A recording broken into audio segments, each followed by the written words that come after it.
Okay, hello. This is Team 2, that's what Steve said, our Sprint 1 video report. Um, and we're gonna start. Okay, so in this video, you can see our first trial of our robot, and I'm gonna fast forward to where we actually start.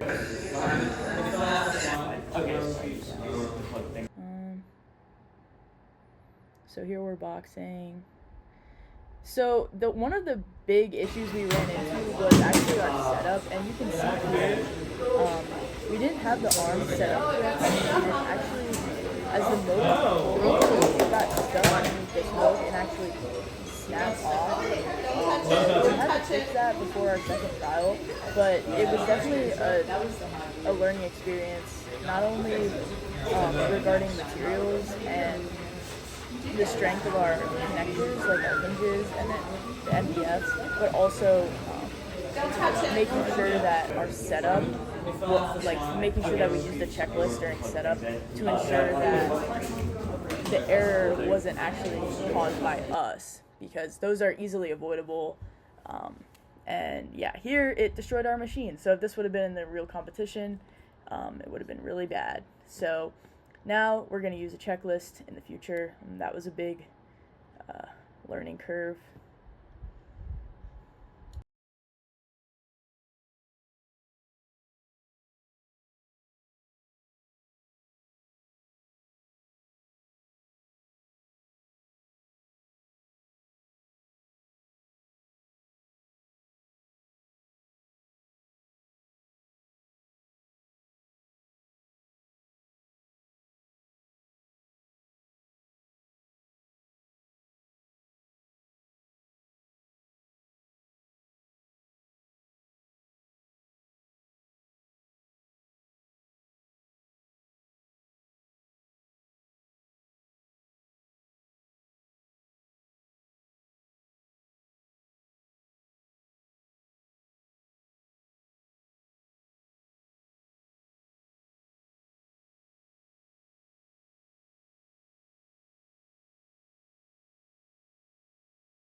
So in our third competition, our rope decided to fall off the spool, and so in order to avoid that, in the next competition, we're gonna have to make a spool with longer flanges to avoid the rope falling off the spool.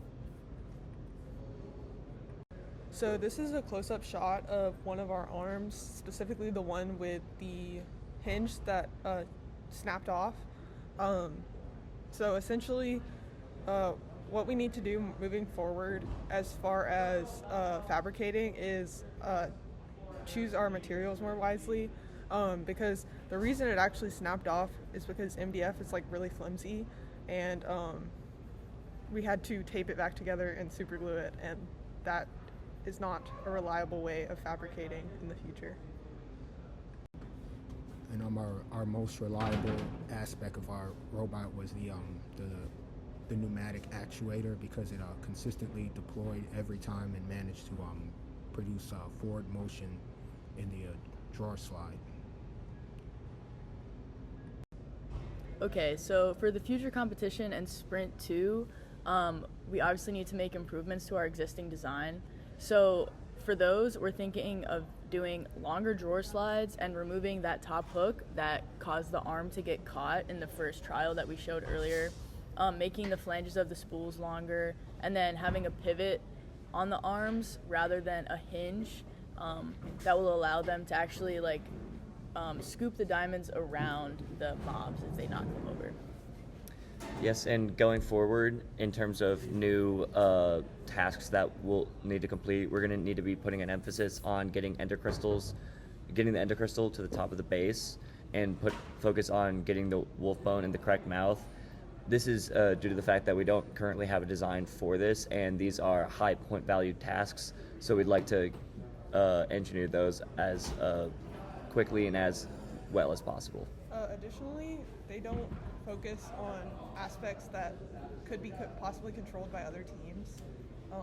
So that is why we will be focusing on those in the future.